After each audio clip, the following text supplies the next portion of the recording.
नमस्कार दोस्तों, मेरा नाम है नागेश। दोस्तों, अभी के समय पर दुनिया में जो जियोपॉलिटिकल इश्यूज चल रहे हैं उन सब में एक बात कॉमन नजर आती है। फिर चाहे इश्यू कोरियन पेनिनसुला में नॉर्थ कोरिया और साउथ कोरिया के बीच में हो, या पर्शियन गल्फ में ईरान और सऊदी अरेबिया के बीच में हो, या चाहे ईस्टर्न यूरोप में रशिया और यूक्रेन के बीच में चल रहा हो, इन सारे इश्यूज में न्यूक्लियर वेपन्स यूज करने की धमकियां बार बार दी जाती है। रिसेंटली ही ये न्यूज सामने आई है कि रशिया के पार्लियामेंट में कॉम्प्रिहेंसिव टेस्ट बैन ट्रीटी यानी सीटीबीटी, जो न्यूक्लियर टेस्ट को बैन करती है, इस ट्रीटी के रेटिफिकेशन को कैंसिल कर दिया गया है। रशियन प्रेसिडेंट व्लादिमीर पुतिन के इस एक्शन से तो यही लगता है कि रशिया यूक्रेन वॉर में फाइनल ऑप्शन के तौर पर न्यूक्लियर वेपन्स यूज करना चाहता है। सिर्फ रशिया ही नहीं दोस्तों, ईरान और चाइना भी न्यूक्लियर स्टॉकपाइल में कंटिन्यूअसली बढ़ोतरी कर रहे हैं। दोस्तों, पूरे दुनिया में देखा जाए तो टोटल 9 देशों के पास न्यूक्लियर वेपन्स बताए जाते हैं। आप इस इमेज में देख सकते हो, पूरे दुनिया में सबसे ज्यादा न्यूक्लियर वेपन्स रशिया के पास है और रशिया के बाद में नंबर आता है अमेरिका का। अकेले यूएस और रशिया के पास तो दुनिया के टोटल न्यूक्लियर वेपन्स में से 90% वेपन्स है, जो क्लियरली इन दो देशों के न्यूक्लियर डोमिनेंसी को दर्शाता है। दोस्तों, इस लिस्ट में भारत के राइवल देश चाइना और पाकिस्तान भी शामिल है।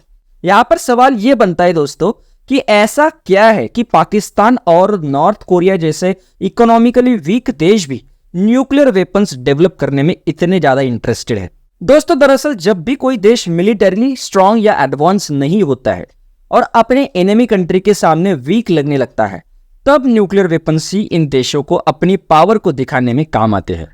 जैसे कि पाकिस्तान देखो, इंडिया के साथ मिलिट्री वॉर में पाकिस्तान अब तक 4 बार हार चुका है और इसीलिए पाकिस्तान जानता है कि वॉर में हम इंडिया से जीत नहीं सकते, तो अपने वीक मिलिट्री कैपेसिटी को छुपाने के लिए पाकिस्तान के पास आज लगभग 170 न्यूक्लियर वेपन्स है, जो इंडिया की मिलिट्री सुपेरिटी को अटैक करने से पहले सोचने पर जरूर मजबूर कर दे सकते हैं। दोस्तों, यही हाल नॉर्थ कोरिया का है। नॉर्थ कोरिया भी मिलिटरीली बहुत ज्यादा स्ट्रांग नहीं है। अपने वीक मिलिट्री पावर को छुपाने के लिए और अमेरिका और साउथ कोरिया को डराने के लिए बार बार न्यूक्लियर वेपन्स अटैक की धमकियां नॉर्थ कोरिया देता रहता है। In fact north Korea inter continental ballistic missile develop करने में लगा है, जो यूएस को डायरेक्ट टारगेट कर सके। इवन रशिया ने यूक्रेन वॉर में जब से न्यूक्लियर वेपन्स को यूज करने की प्रोबेबिलिटी बताई थी, तब से दोस्तों अमेरिका और यूरोपियन कंट्रीज की तरफ से यूक्रेन को होने वाली मदद भी काफी कम हो चुकी है। अमेरिकन प्रेसिडेंट जो बाइडेन ने यूक्रेन को भेजे जाने वाले स्ट्रॉन्ग वेपन्स को अब इजराइल की तरफ डाइवर्ट कर दिया गया है।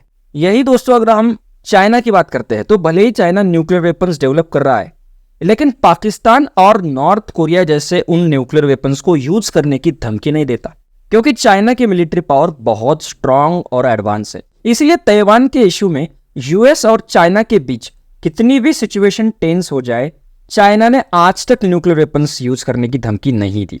दरअसल न्यूक्लियर वेपन्स को यूज करने की धमकी एक स्ट्रैटेजी है जो दुश्मन देश को डराने के लिए काम आती है। इसे डेटरेंस स्ट्रैटेजी कहा जाता है।